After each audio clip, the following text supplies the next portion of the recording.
Rising above the buzz of ultrasonic cleaners and the clanking of stainless steel are the ideas and voices that are changing an industry. You're listening to the Beyond Clean podcast, the central nexus for the people, processes, and products that are improving our sterile processing world.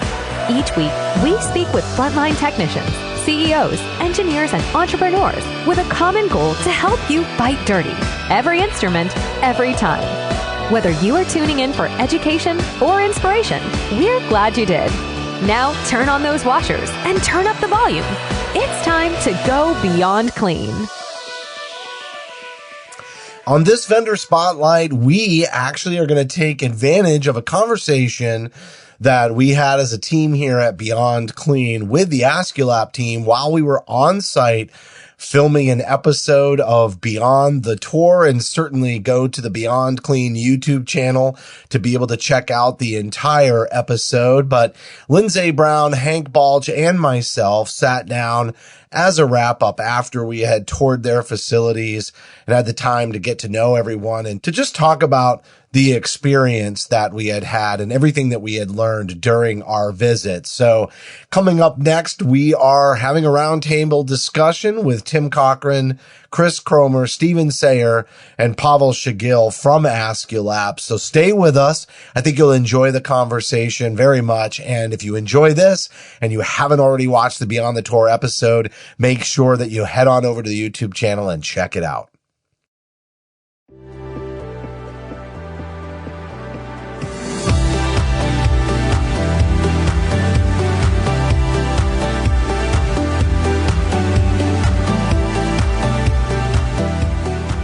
From 17 studios, you're listening to Beyond Clean, the global voice of sterile processing.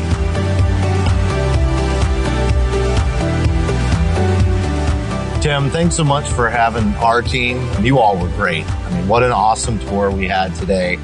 We learned a lot. This is really my favorite part of doing these is when we get a chance to reflect on the day, kind of come together, relax a little bit and enjoy ourselves. And you know, I think one thing that I learned is not only are you a service organization, but you're also a manufacturer. And I feel like that just puts you in a really unique position.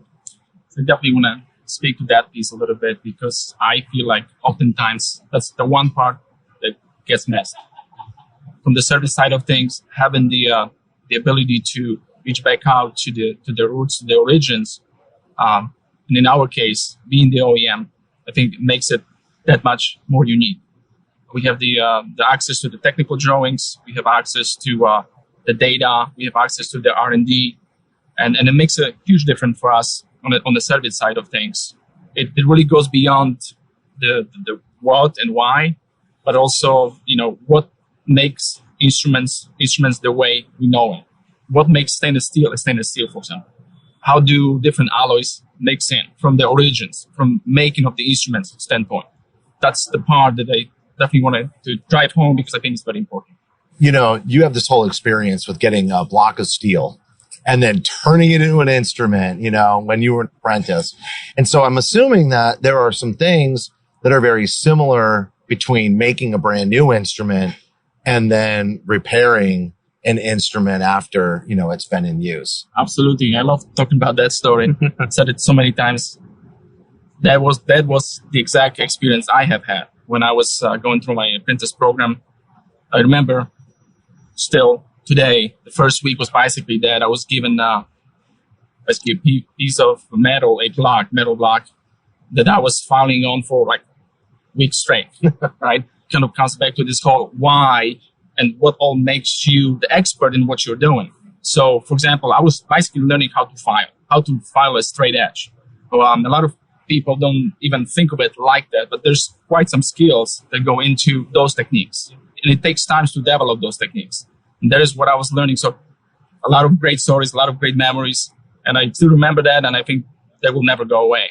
And so, Pawel, you talked about the what and the why, but also the who comes in. And this actually came in with our conversation with Rick, Steven, in that master craftsman theme, all the way from the beginning of training to the end of the quality conversation. Can you speak a little bit more about that I know we spoke briefly with Rick about that, but I really want to dig into that theme because it's such a powerful picture. It's not just about the process, but it is, as you like to say, it's about the people as well. Well, yeah, I mean, just about every instrument is handmade, is hand finished. And that craftsman aspect, that the filing the flats, the understanding the what's and more importantly, the whys, the way we do things is really important. And to try and drive home that operating with precision type message to our technicians really is, I think, probably the most important role that I can ever have as a trainer, is drive that home and really sort of push in the experience that both Pawel and I had during our apprenticeships and try to recreate that somewhat here so we can pass on, like we talked about generations as well, that we can really pass on that skill set to the next generation of technicians, develop the next generation of craftsmen, who in turn can pass it on to the next one. Is that something that you can like see in the interview process, or how do you pick that out? Because it's not all about the training, right? Yeah, I mean, to a degree, there is a certain individual, a certain mindset, a certain skill set that we're looking for. But we're looking for somebody who's willing to learn, willing to take direction, and willing to be that partner with our customers. And if they can do that with the right guidance, the right backing, the right kind of experience that Aesculap brings to bear, they can be successful. And in turn, they can help the hospital be successful in delivering those outcomes that we talk about. Right. When you talk about building that craftsman right from the ground up, and you talk about, I love the story about taking the piece of material and making it smaller. And I mean, they were given specifications, right, on what to do. We talked about our training and then our mentorship. So one of the things that I think is influenced from that manufacturing floor is our promotion process or our career ladder for our technicians. We'll take a Tech 1, right? And when they're ready to become a Tech 2, they've been here, they've put in their time, they'll take a written test. They'll also take a hands-on test. Before we allow them to take the Tech 2 test, they have to go back and repass the Tech 1 test. When you talk about the length of time that you invest into somebody and how those foundational principles never leave them, you can never veer from them. It's really important to build on. Same thing as they go and they're ready for Tech 3. They're going to go back and they're going to take the Tech 1 and the Tech 2 before they're allowed to take the Tech 3. That building block of principles never leaves them. You know what I love about the whole, block of metal is it's such a metaphor for how you mold your people and your technicians, to be something that can really perform out there in the field. And you don't have to do it that way. One thing that I've learned about Aesculap is you operate on this higher playing field. You have these quality standards that you don't necessarily have to have, but I keep seeing this theme in all the conversations we've had today is you keep doing the right thing. You keep doing what's best. You keep doing whatever is going to help you meet that quality standard that's really built into the DNA. Aesculap's been around a long time, 180 plus years now, okay? And during that time, we've developed what we believe is the right way, and we understand the wrong ways as well of doing things. And we make that conscious choice. If there's a right way and a wrong way to do it, we're going to do it right. Otherwise, it's not worth doing. We really have to sort of remember that there is a patient on the end of this, and it's important that that is done the right way, not just quickly, not just conveniently, but we drive that home. And I say right from day one, when a new technician walks in the door, we start preaching and teaching the right way of doing things and understanding it and having that patient at the end of the day. That patient is what matters. Andy really exemplified that. I mean, just his passion when we spent that time together on the repair vehicle, on the van, it was really illuminating how much he knew that the work he did had an impact on people's lives. You really do have to understand that these are instruments and not just widgets. These are life-changing, life-affecting pieces of equipment. In the right hands, they can mean life or death. And without getting too serious over a dinner conversation, we have to remember that we have our responsibility, our part to play in that. That's right. I think it's infused in everything that we do. There are easier ways to do what we do, and we choose the hard path when it's the right path, right? We look for ways to find simple solutions to complex problems. But, at the end of the day, it starts and stops in training, and that Tech 1, Tech 2, Tech 3 progression, that's okay if it takes a little bit of time, right? We'll meet them where they're at, depending on their technical aptitude. But the flip side is the must. You have to be vested. You have to be vested in that patient care part for us. Yeah, it's about competency, right? It's not That's just moving them forward through a process. It's about competency along the way. Yeah, so Tim, I remember the conversation a couple of years ago at the National Sterile Processing Conference, and we were sitting in the crowd. Actually, Justin, you were sitting right beside me, and your team was sharing the data, like really shocking data, honestly, from your global asset analysis of the percentage of instruments out there in use today that are patient ready, but are not patient ready by any stretch of the imagination. And all this ties in right to the quality piece. So like, how is your team in Aesculap trying to respond to that data, get that data out there? Well, I mean, Hank, that's a great question. I mean, that data was shocking. It was shocking as well to us. And unfortunately, that's what we've seen in the industry. The analytics and truly trying to drive home that we need more service in these hospitals, in the SPD. And I think a lot of the SPD management believes that as well. We know it. We see it every day, right? Yeah. You look at trying to teach the C-suite, trying to get that message through there, something that we have been spending some time trying to do.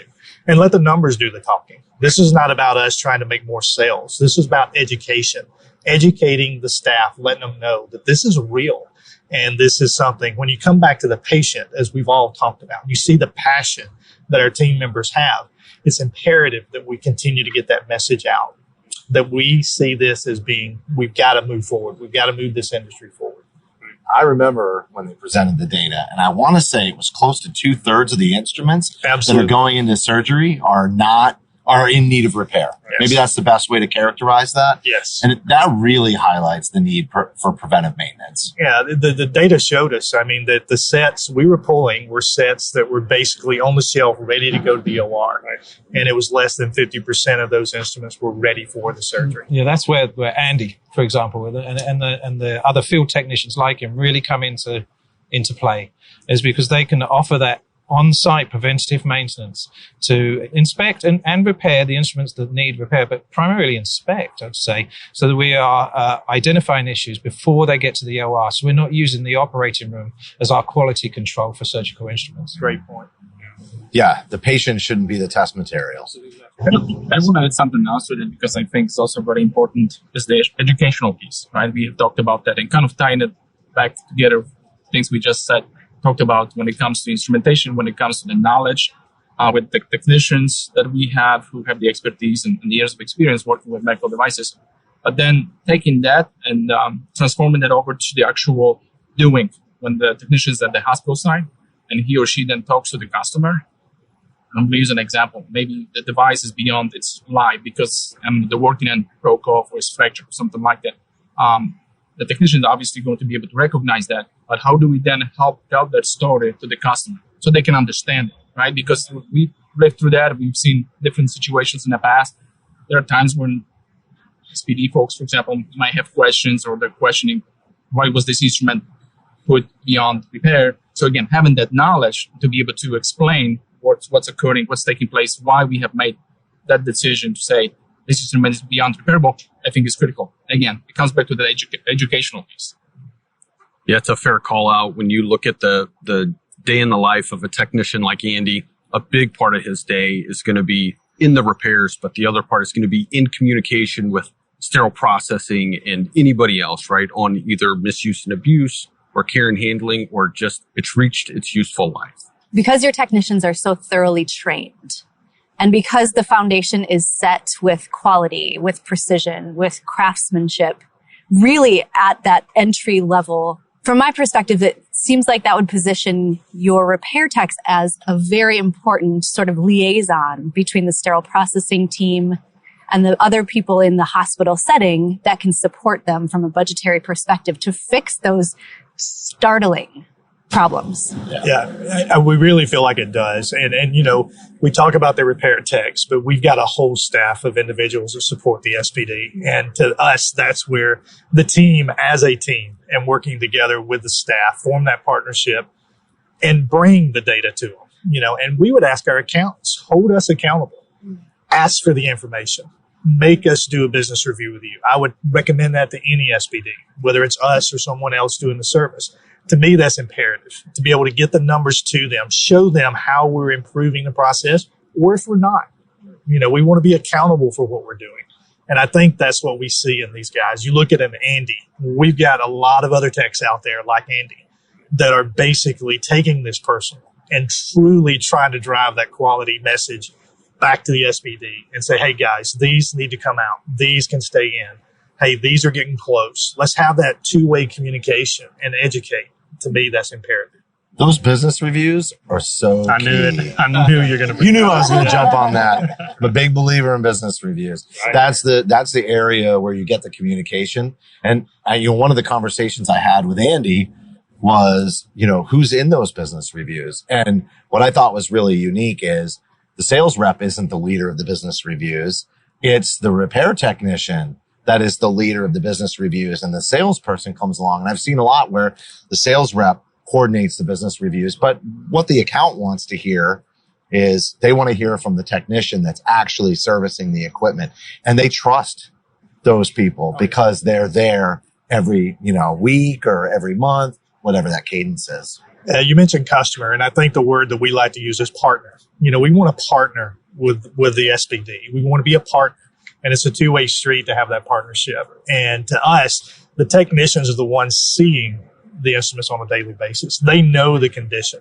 That care and handling, the training, the education, to us, that's something that we've really invested a lot of time and resources to try to have throughout Aesculap, to be able to bring that back to the SPD, educate them on, hey, there may be a handling mechanism or a way that we can change things to be able to make these instruments last longer. These are a lot of assets in a hospital. It's a huge expense. So we want to be able to take care of those, have programs in place to be able to support the SPD staff and make those assets last longer. So, Tim, you mentioned something earlier that there's a lot of people behind that technician from the sterile processing side. Like, we see our on-site repair tech, right? That's the name, that's the face. But now through this tour, there's so many more folks behind it. There's a process behind it from the training side of things. There's a culture side of things. There's an international presence, like you described. All of this is backing that on-site repair technician. It's really powerful takeaway for me.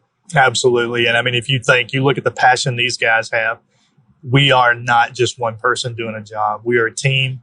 We act as a team. We work as a team. And I think you've heard it, you've seen it. We believe what we're saying here. This is not just about a job. This is about making a difference.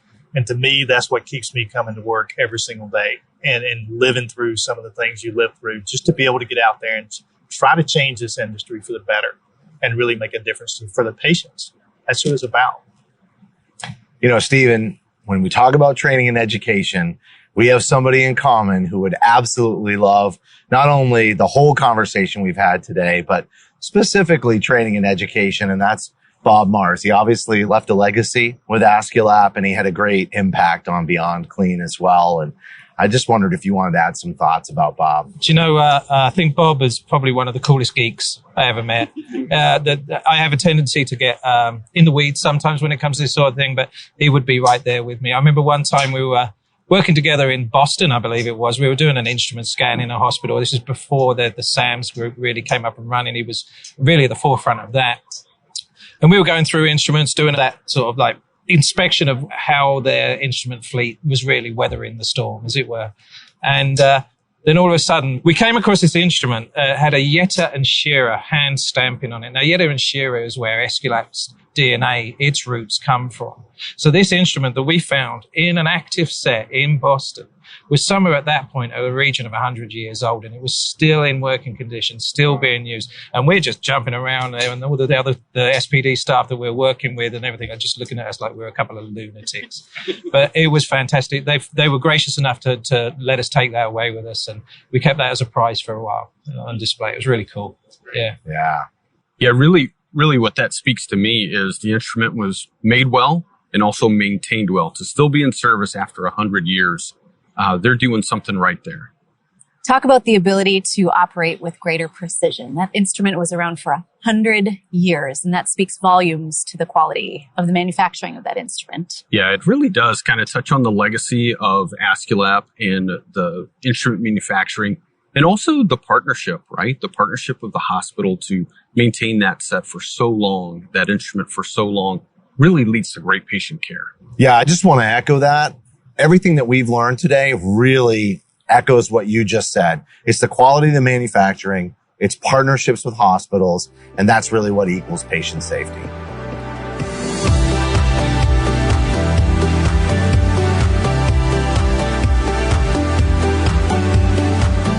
And that was a roundtable discussion from Lindsay Brown, Hank Balch, and my visit to the Aesculap facilities in St. Louis. And we had a chance just now to talk to Tim Cochran, Kris Comer, Stephen Sayer, and Pawel Szczygiel. And it was just a very incredible visit. I know we all had an excellent time. And honestly, if you want to see everything that we had a chance to see, I recommend you head on over to the Beyond Clean YouTube channel and check out that episode of Beyond the Tour with Aesculap. Just a great time. What a great team, great culture, and really enjoyed having a chance to see what was going on behind the scenes. And I think the conversation that we're highlighting today from when we all had a chance to sit down after the tour really focuses in on a lot of the things that we learned about preventive maintenance, some of the data that they had collected, and really just the company's vision for operating with precision. So that's going to do it for this vendor spotlight. But as a reminder, we'd love it if you downloaded the Beyond Clean smartphone app for iPhone or Android. It's the best way to listen to the podcast. If you're already listening to podcasts, though, on Apple, Amazon, or Google Podcasts, you'll find us there. You can find us on iHeartRadio, Stitcher, Spotify, and really your favorite podcast application. If it's not any of those, just simply search for Beyond Clean Podcast. We'd also love a rating and a review while you download the app, or if you're subscribing to one of our podcasts. It's because feedback is really important to us here at Beyond Clean. And speaking of feedback, you can send us an email to info@beyondclean.net, and we'd love to hear from you. If there's an episode in particular that you enjoyed, if you've got an idea for a guest or topic or a future theme for a season, we definitely want to hear that from you. So again, go ahead and send that email over to info@beyondclean.net. And on behalf of the entire team here at Beyond Clean, I want to thank you for listening to this Vendor Spotlight.